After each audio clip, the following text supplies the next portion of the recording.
ventana, abre la ventana, abre la ventana, apaga la computadora. En tiempos inéditos de cambios, también estamos nosotros.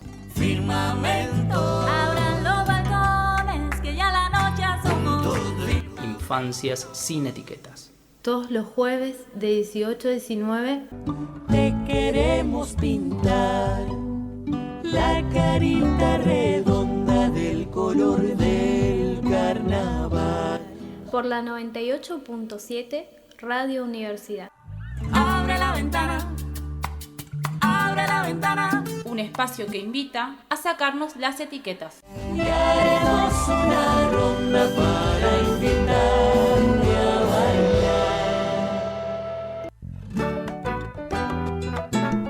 Muy buena tardecita y bienvenidos a este 88º programa de Infancias sin etiquetas, un espacio para la promoción de los derechos de las infancias y las adolescencias. Este va a ser un programa bien cargadito y como para no, bueno, también con el tema que trajimos hoy, si nos siguen en Instagram, el usuario es @infancias sin etiquetas con todas las S, por ahí yo me puedo comer alguna u otra, pero el usuario es con todas las S. Ya saben quién viene y de qué hablaremos, pero para los que no nos siguen les spoileo, el tema de hoy es la lectura. Y para hablar al respecto sumaremos dos voces. Primero la de Laura Avián, que es la responsable de las actividades para niños de la Biblioteca Popular de Posadas y también de actividades de promoción de la lectura para adultos. Pensemos en espacios como la Bebeteca en la Biblioteca Popular y el carrito de lecturas. Y también se nos sumará Nani Verón con un informe del tema preparado en conjunto con el equipo de producción de este programa. Pero no les robo más tiempo, los voy a dejar con un poquito de música. Los dejo con Bob Marley, si les parece. La canción es Rebel Music, 3 O'Clock Roadblock.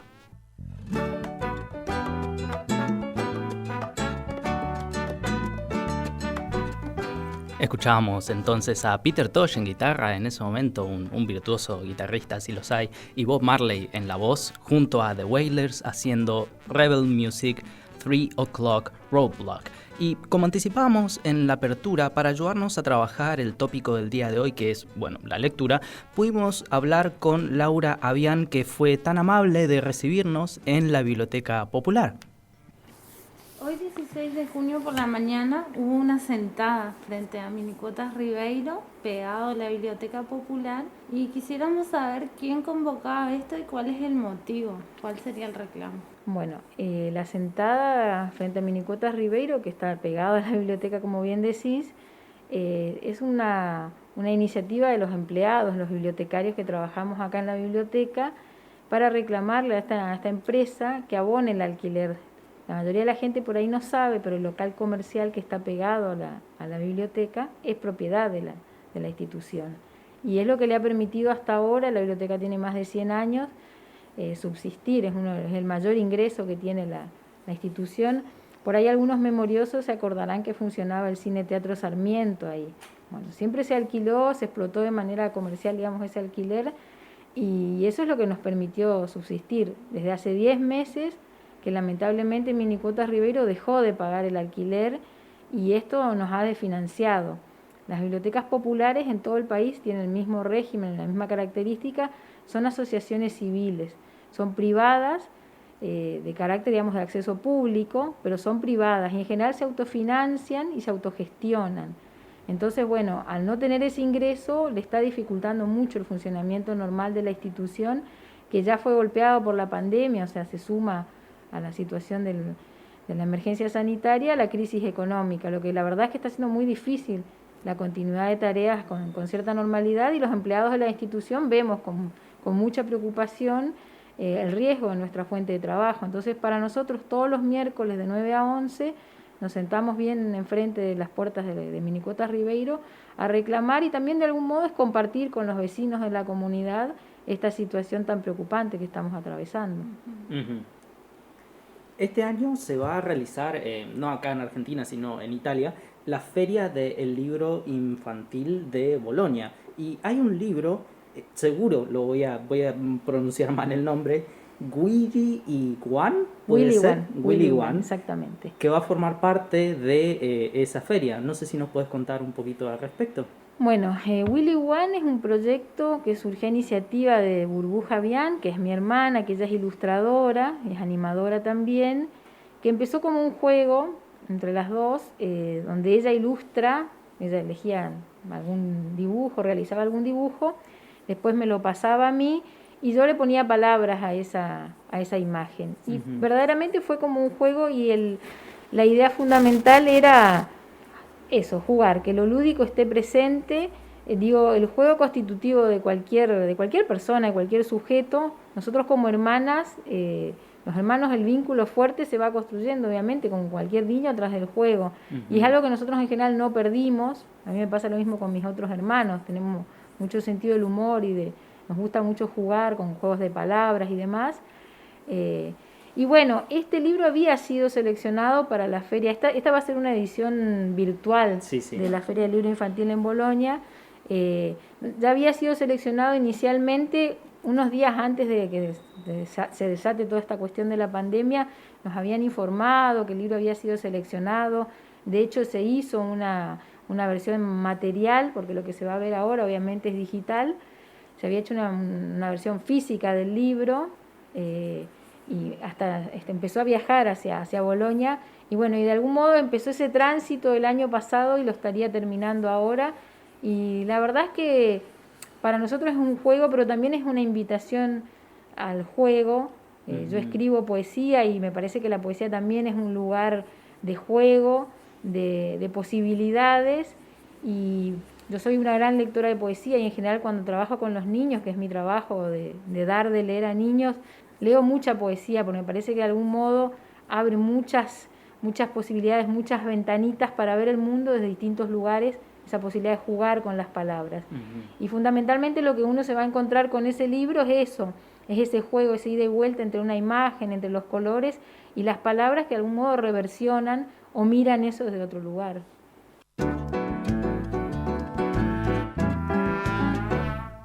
Escuchábamos entonces la palabra de Laura Avián en diálogo con nuestro programa. Pero de todas maneras, al margen de que la temática del programa de hoy, de Infancia sin Etiqueta, sea la lectura relacionada a los niños y adolescentes, que bueno, es su espacio, como programa y equipo desde Infancias sin Etiquetas no queríamos dejar pasar la oportunidad de poner el foco también en la situación actual que atraviesa la Biblioteca Popular a causa de la deuda que tiene Minicuotas Ribeiro con ellos por el alquiler del establecimiento que se encuentra directamente pegado a la biblioteca. Minicuotas Ribeiro, pagá la plata que debes.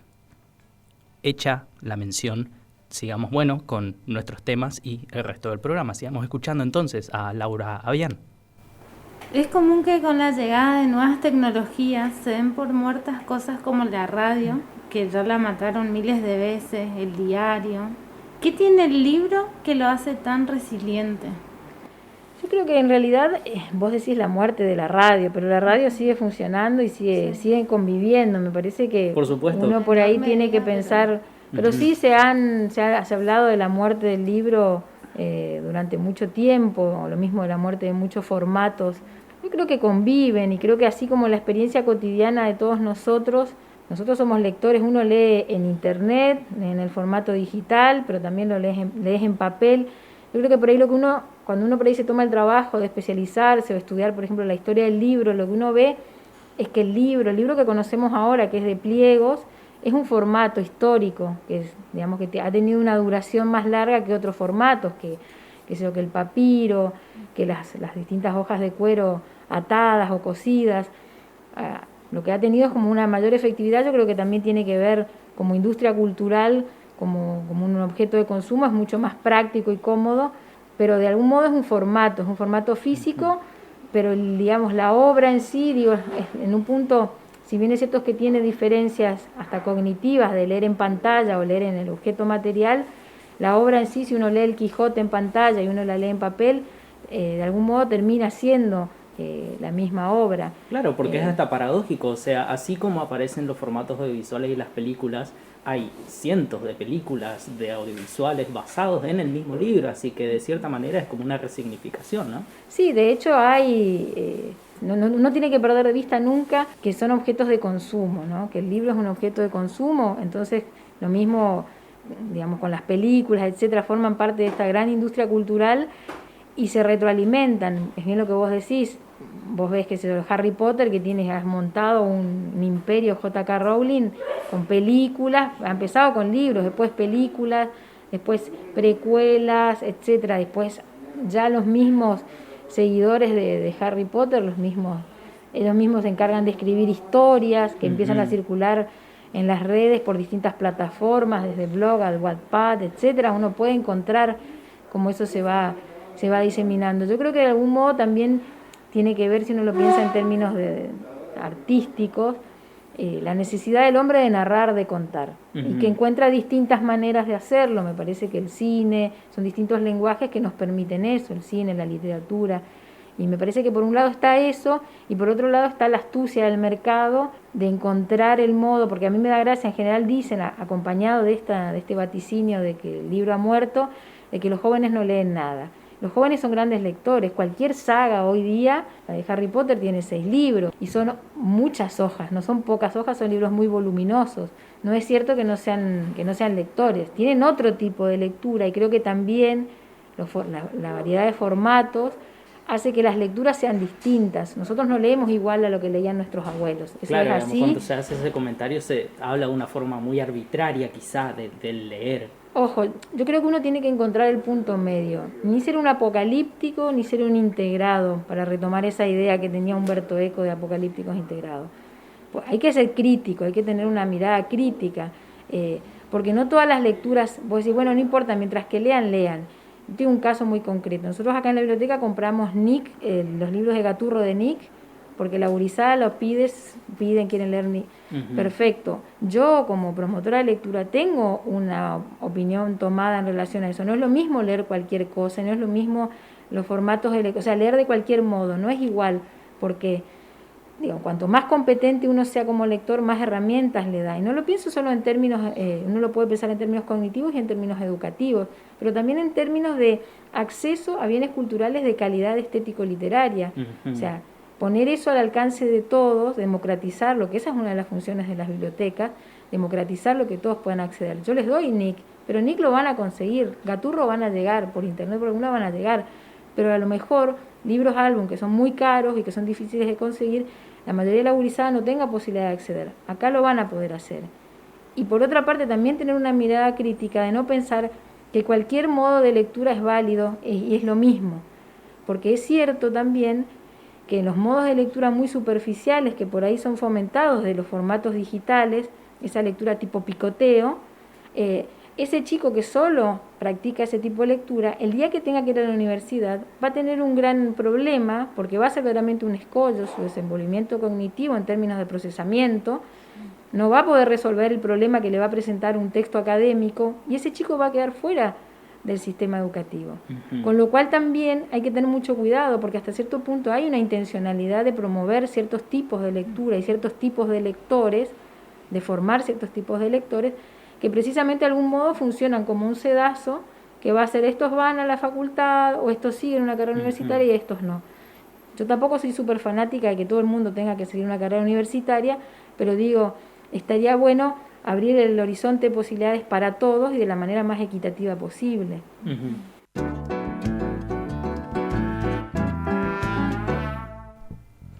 Bueno, como habrán podido ver, fue realmente un diálogo casi sin ningún tipo de desperdicio. Es muy interesante todo lo que nos cuenta Laura, pero me quiero detener en un comentario que hace ella casi al pasar, como quien no quiere la cosa, cuando dice leer en pantalla o leer en papel. Y a propósito de esta idea, hay un texto muy cortito del filósofo Roland Barthes titulado Escribir la lectura. Tendrá 2 o 3 páginas, no mucho más que eso, que elabora esta idea de que en cada lectura que llevamos adelante, al mismo tiempo, de manera simultánea, estamos escribiendo y reescribiendo ese texto, porque nunca 2 lecturas van a ser exactamente las mismas, más allá de que el texto sea uno solo.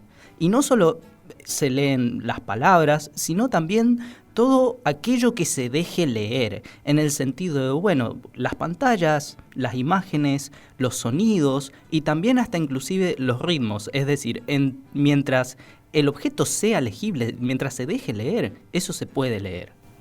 Y volviendo un poco a un comentario que vos hiciste sobre la necesidad de las personas de contar historias y pensando también en la oralidad, ¿el libro y la lectura siguen ocupando un rol social a día de hoy? ¿Y en qué tipo de espacios, por ejemplo, lo ocupa?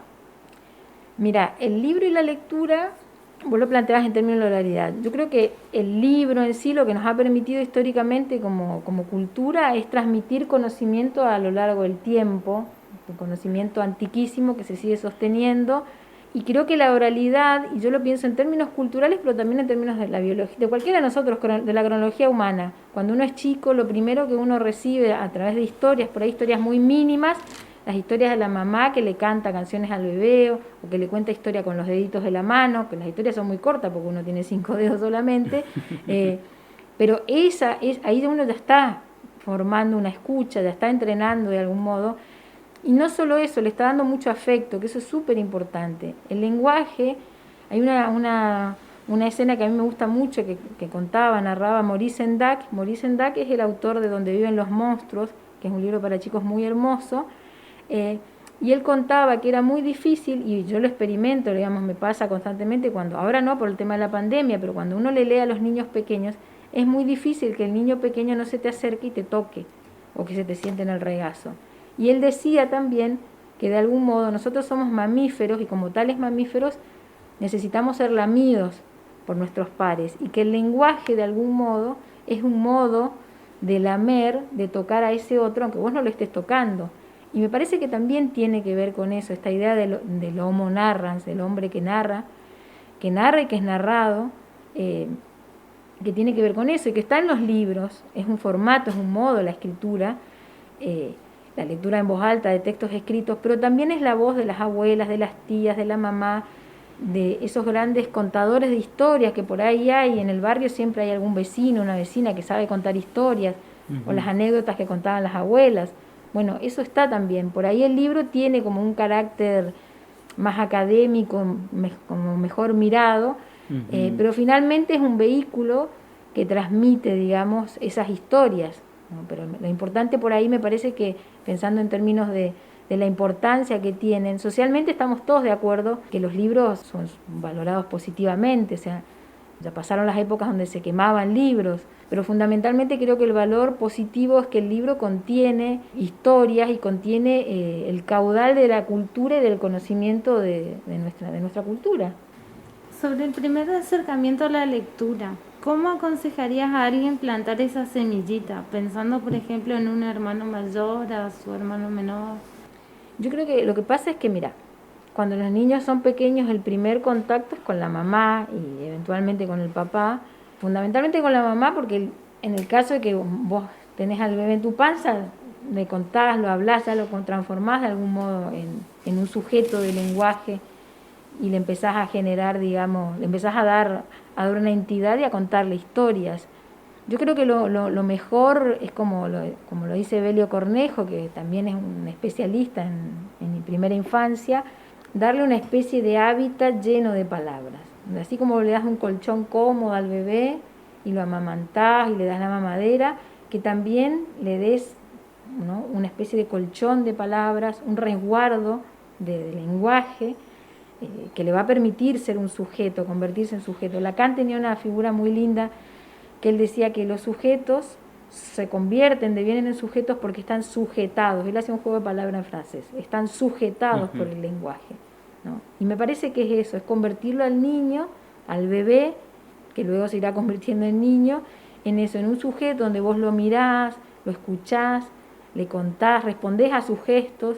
Me parece que eso es como fundamental, sobre todo con los bebés pequeños, y que después van a empezar a aparecer, a incorporarse los otros miembros de la familia, y donde también ahí van a estar de algún modo funcionando los modelos de interacción lingüística. O sea, la mamá va a hablar con el hermano, con su pareja, con el padre, con la abuela, etcétera, y eso también va a estar funcionando. El bebé también es testigo de algún modo de eso. Pero me parece que es importante, a mí me pasó, yo lo comenté justo hace pocos días con un colega, que a mí me pasó hace unos 3 o 4 años que yo empecé a notar que traían, porque literalmente me traían bebés y niños pequeños de 3, 4 años a la bebeteca, y la mamá me decía, no, mira, te lo traigo porque empezó la escuela y le cuesta mucho, le cuesta hacerse entender, porque no se le entiende bien, y la psicopedagoga me dijo que le lea cuentos, entonces te lo traje para que le leas cuentos. Más allá de lo anecdótico que te traen para que vos le leas cuando es algo que lo podés hacer vos en tu casa, claro. A mí me llamaba la atención la dificultad del lenguaje, muchos chicos de 3 o 4 años, que eso explotaba de algún modo cuando el niño ingresaba a la escolaridad y donde estaba obligado a comunicarse con otros que no eran la familia y que no sabían que totó quería decir un vaso con agua, por ejemplo. Y un niño a los 3 o 4 años ya tiene que tener la capacidad de poder comunicarse verbalmente sin grandes problemas. Pero donde uno lo que veía era grandes problemas de lenguaje que explotaban ahí en la escuela y que obviamente la psicopedagoga, la maestra les decía. Y yo también lo que me fui dando cuenta con el tiempo es que las mamás en general le hablaban poco a los chicos. O sea, no les dirigían la palabra, los niños pasaban muchas horas con pantallas, con los teléfonos, con la tele, donde la interacción humana era muy débil, era muy poca, y los niños desde el lenguaje neutro, ese español neutro que uno sabe que viene de la tele, pero después grandes dificultades donde verdaderamente no se entendía lo que el chico decía, donde te costaba mucho trabajo hacer que el niño se hiciera entender. Y me parece que mucho tiene que ver con esto, de que las mamás y en general el entorno familiar interactúan poco con los chicos, los adultos en general juegan poco con los niños, le hablan poco, no les cantan canciones, donde hay todo un bagaje cultural que eventualmente se pierde, porque ese chico, esas canciones que eventualmente esa mamá pudo haber recibido de su propia madre, eso no se lo canta, no se lo cuenta, eso se pierde, y ese chico eventualmente tiene serios problemas para insertarse en otros ámbitos que no sean estrictamente la familia. O sea, con esa primera socialización que se da en la escuela, eso de algún modo le explota a las maestras, porque eso es así. Entonces, bueno, me fui dando cuenta de esta situación y yo siempre les digo a las mamás, hablen con los chicos, diríjanles las palabras, cántenles canciones, inventale un cuento, aunque no, porque por ahí no tienen. A nosotros nos pasa que en la biblioteca viene gente que por ahí tiene muy pocos recursos y no tienen tantos libros ni libros tan lindos.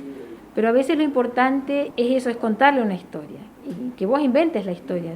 Esa voluntad de darle algo al otro, de compartir ese momento con el otro. Porque de algún modo uno habla de literatura y habla de teoría y todo, pero en la experiencia cotidiana de las personas, eso es la materialidad misma de la vida, de lo que está hecho la vida, la experiencia vital de todos nosotros. Si uno querés compartir tiempo con tu hijo, compartir experiencia, hay algo que está fallando, que estamos fallando como sociedad terriblemente. Y me parece que ahí hay una pregunta muy potente que requiere que nos hagamos esa pregunta, pero que también que reflexionemos qué está pasando, qué nos está pasando.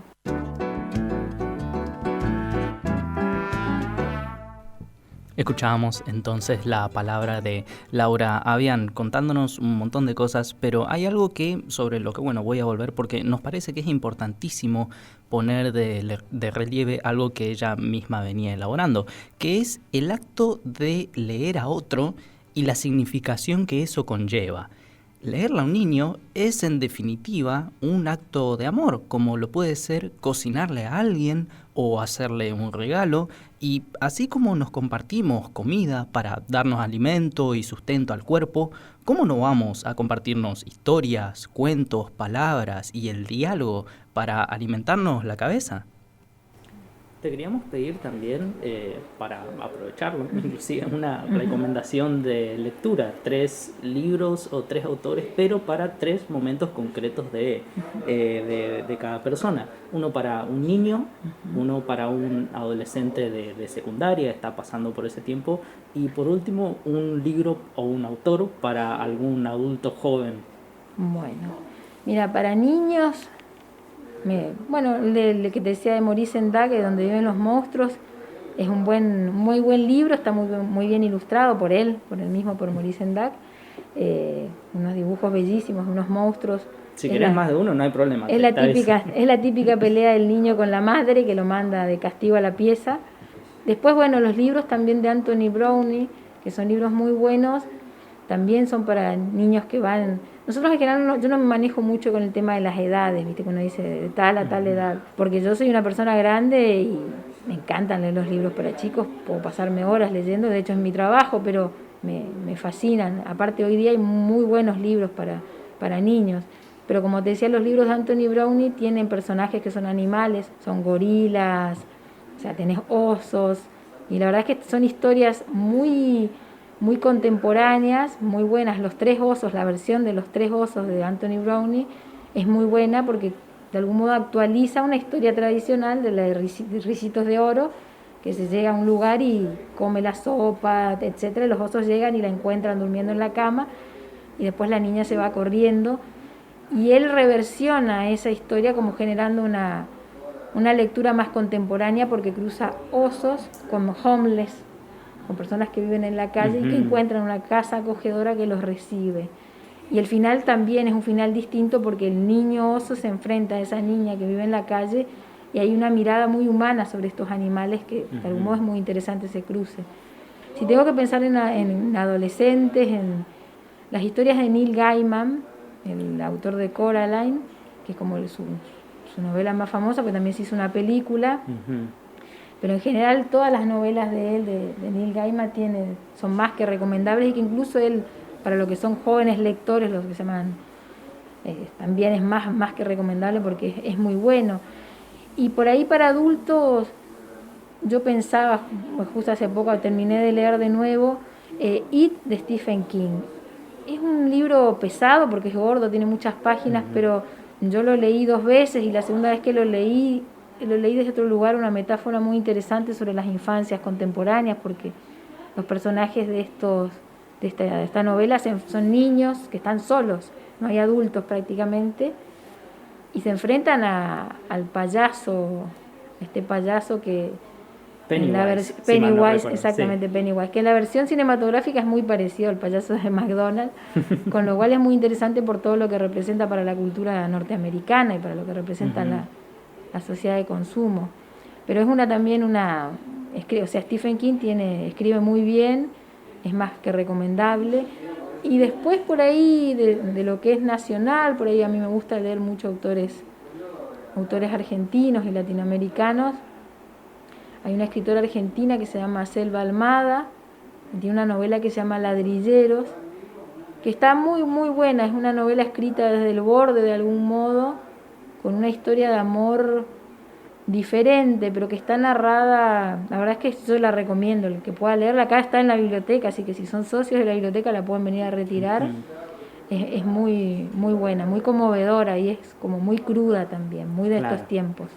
Pero algo que, a propósito, ya que estamos hablando un poco de libros, algo que me parece por ahí importante comentar es que esta cuestión casi mitificada de que los libros grandes de 250 páginas sin dibujitos como inaccesibles, y por ahí a veces no lo son tantos. Hay libros que si bien son muy extensos, son de una lectura muy ágil, muy rápida, en muy poco tiempo se los puede terminar, digamos, ¿o no?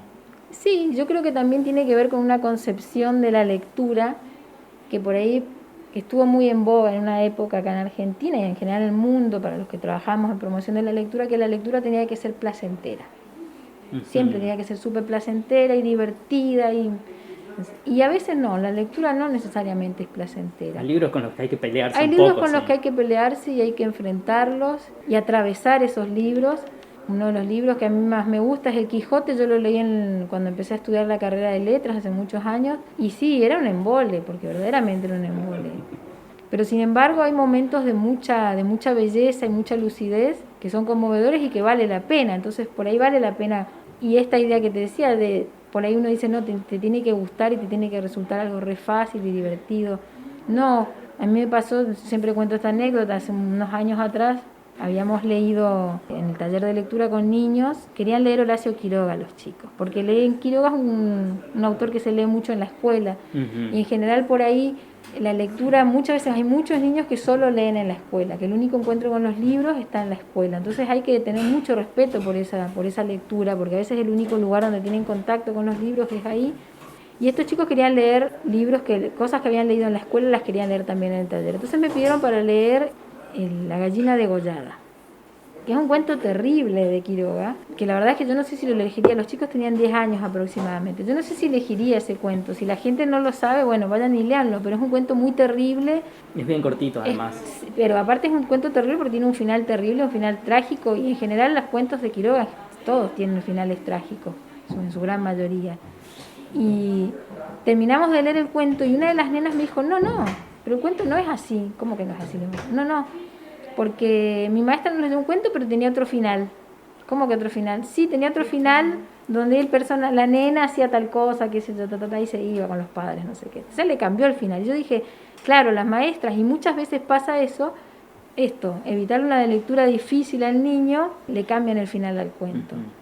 Y digo, no, hay lecturas que son terribles y hay textos que son difíciles. Y digo que también por ahí uno lo piensa en términos de entrenamiento para la lectura. Uno a veces va a leer, tiene que leer cosas en la vida de estudiante, tanto en la primaria como en la secundaria como en la universidad, cosas horripilantes que a uno no le gustan y las tiene que atravesar.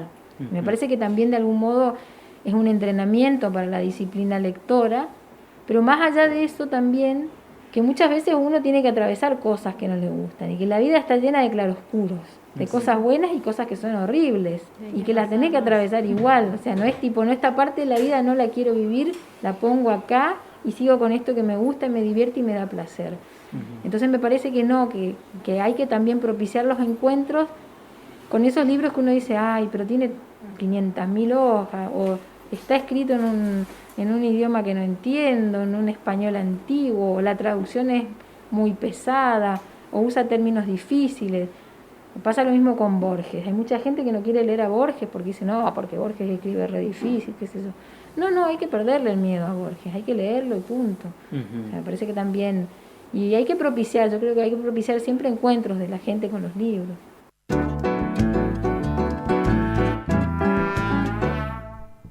Escuchábamos entonces a Laura Avián en diálogo con nuestro programa y esto sonó al principio, digamos, del audio que estaba sonando de la grabación de la entrevista, pero para que no se pierda en todo el diálogo y la riqueza de lo que sonó, reitero las recomendaciones de lectura porque no tiene ningún desperdicio. Primero, Maurice Sendak, eso es Maurice como en el francés y Sendak con una K al final, que es estadounidense, pero está traducido al castellano. Neil Gaiman, un escritor británico que es realmente precioso, una cosa muy bella de leer. Stephen King, que yo creo que no necesita alguna introducción, autor de It, autor de novelas de terror, pero también tiene otros tipos de trabajos. Y Selva Almada, su novela Ladrilleros está en la Biblioteca Popular. Selva Almada es argentina, así que pueden acercarse a la Biblioteca Popular a preguntar por ella, preguntar por su obra y llevarse un muy lindo libro. Pero sigamos escuchando esta última parte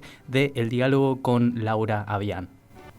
Otra cosa sobre la que también me interesaría volver, que fue apareciendo a lo largo de este diálogo, era la cuestión por un lado de los derechos, por otro lado de la lectura y también el de este espacio que es la Biblioteca Popular.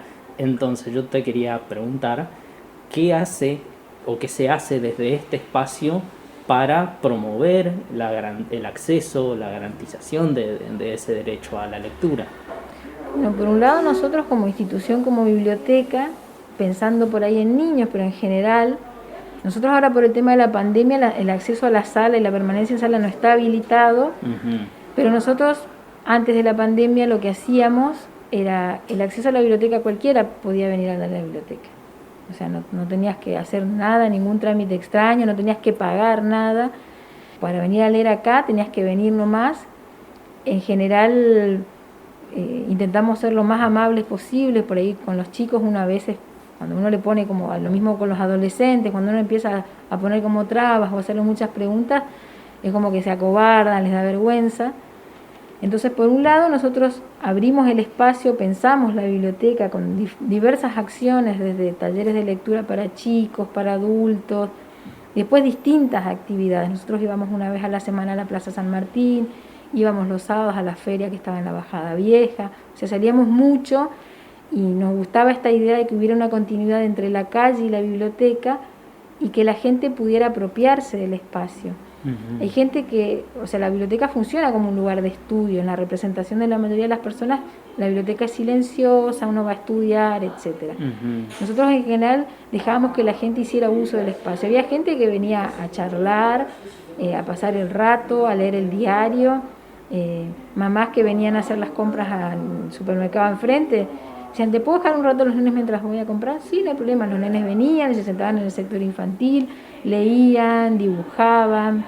O sea, la idea de la libertad que sea obviamente con ciertas reglas básicas de convivencia y de las cosas que se pueden o no hacer en cada espacio, pero después los chicos y lo mismo los adultos tenían una libertad muy grande, y después, bueno, nuestra voluntad de que la gente lea, pero no para que sean ni más inteligentes ni para que tengan más vocabulario, sino porque verdaderamente leer está bueno y porque, como dice Michel Petit, todos tenemos derecho a la metáfora. Esa idea es fabulosa porque nos está diciendo que todos, sin importar la edad que tengamos ni la condición social a la que pertenezcamos, ni la formación académica que tengamos, todos tenemos derecho a la imaginación, por un lado, y a ese caudal enorme de tradición cultural que nos hace miembros de una comunidad, y también a esos espacios de distanciamiento de la vida cotidiana. La vida cotidiana que tenemos todos hoy día es muy dura, es muy complicada, y de algún modo es un derecho que todos tendríamos que tener, o que deberíamos tener, de alejarnos de eso, de tomar distancia y mirar las cosas de otro lugar y después volver de algún modo. El arte en general, no solo la literatura, nos dan esa posibilidad. Entonces nosotros de algún modo lo que propiciábamos era encuentros. Lo mismo en la biblioteca. Nosotros en la biblioteca jugábamos, cantábamos, leíamos, armábamos historias, fabricábamos rompecabezas, o sea, hacíamos en general lo que los chicos querían, y nosotros no le poníamos grandes reglas más que las básicas, como te decía, de convivencia, de no agredirse, no insultarse, etcétera. Pero después iban toda la familia. Nosotros teníamos la mamá, la abuelita que iba a tomar mate mientras el nene estaba jugando, dibujando, escribiendo, y que por ahí uno se pregunta que normalmente, tradicionalmente, esas eran actividades que los chicos solían hacer en sus casas y en los barrios, ¿no? Acá en el centro de Posada es muy difícil, hay muy poca vida barrial, de barrio, digamos. En la periferia de la ciudad no pasa lo mismo. Uno en la periferia ve plazas llenas de niños y de perros, es lo que más hay, lo que uno ve, digamos, y está bueno, digamos, que así sea. Pero nosotros como institución se planteó en un momento pensar eso, la biblioteca casi como un espacio público donde la gente se apropiara y pudiera, digamos, usarla para leer, para estudiar, para socializar, porque en realidad, digamos, la lectura como práctica social va mucho más allá de agarrar un libro y sentarse en ese momento. Entonces nosotros de algún modo la idea era esa, y hoy día lo intentamos sostener con el vínculo que tenemos con nuestros socios. Nuestros socios vienen, te llevan un libro. Nosotros ahora ya sabemos más o menos que nosotros antes, cuando atendíamos en la normalidad, digamos, venía un socio y en 5 o 6 minutos ya se iba. Hoy día la mayoría de los socios viene, te cuenta las cosas que hace, o sea, te da como un informe de su vida, te pide libros. Tenemos un pedido que está al ranking de todos, que son libros para leer en pandemia. Dame algo alegre, no quiero nada triste, que no tenga muertes, que no haya guerra. Eso nos piden los socios que llevan a leer los libros a domicilio. Entonces es un espacio verdaderamente de socialización y para mucha gente de contención, que venía verdaderamente todos los días y se pasaba la mañana y la tarde acá dentro de la biblioteca. Abre la ventana.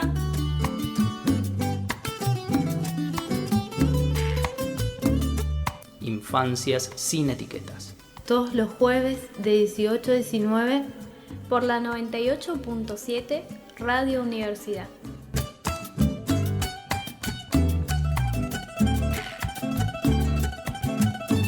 Vuela tan alto como quisiera.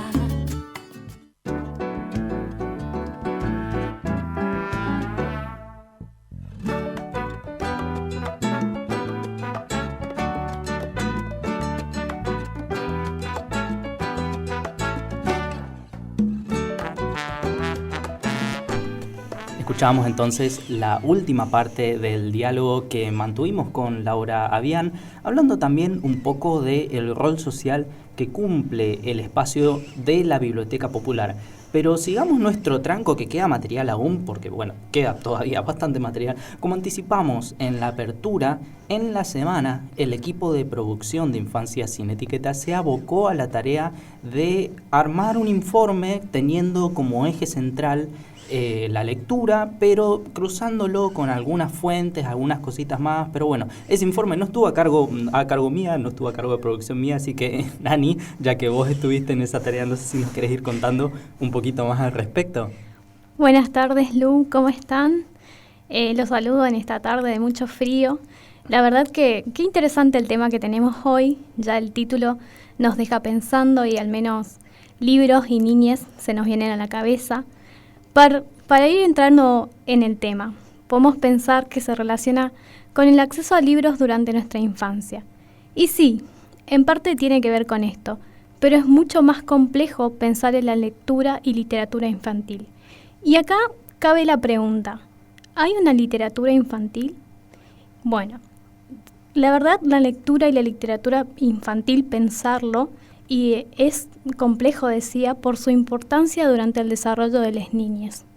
Por eso quiero compartir con ustedes una cita de Yolanda Reyes.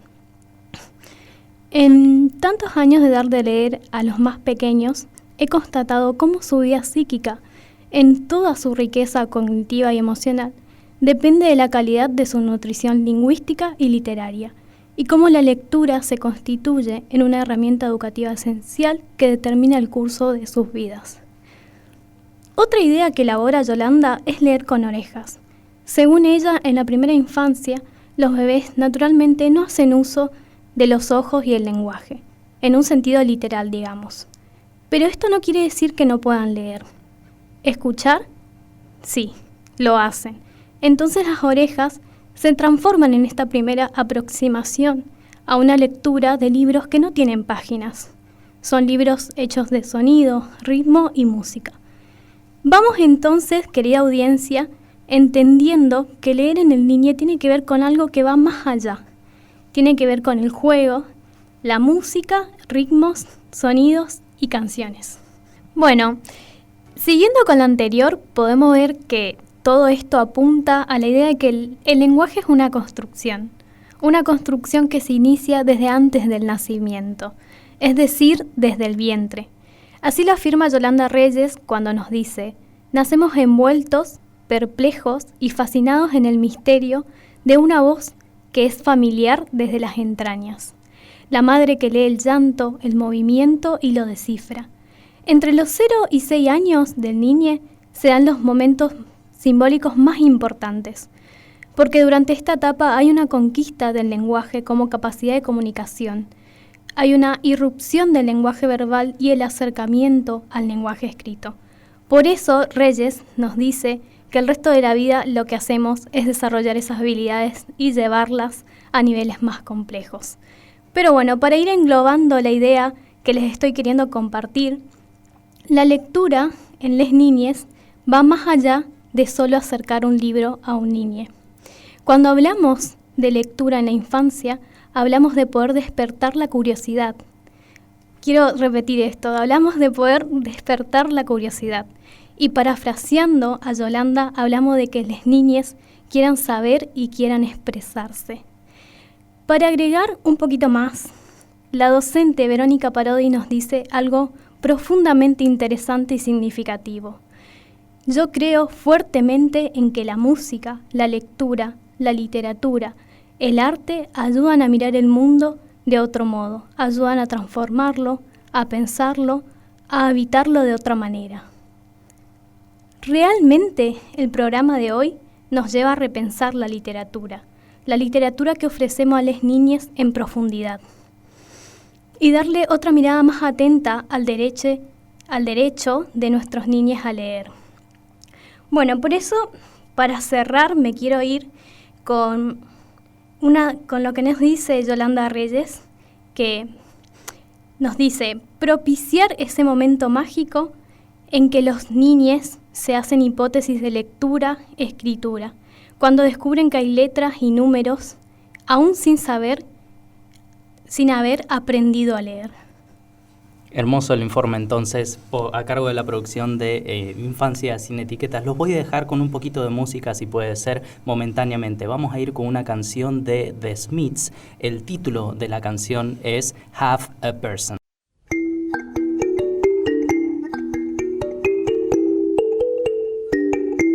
Infancias sin etiquetas.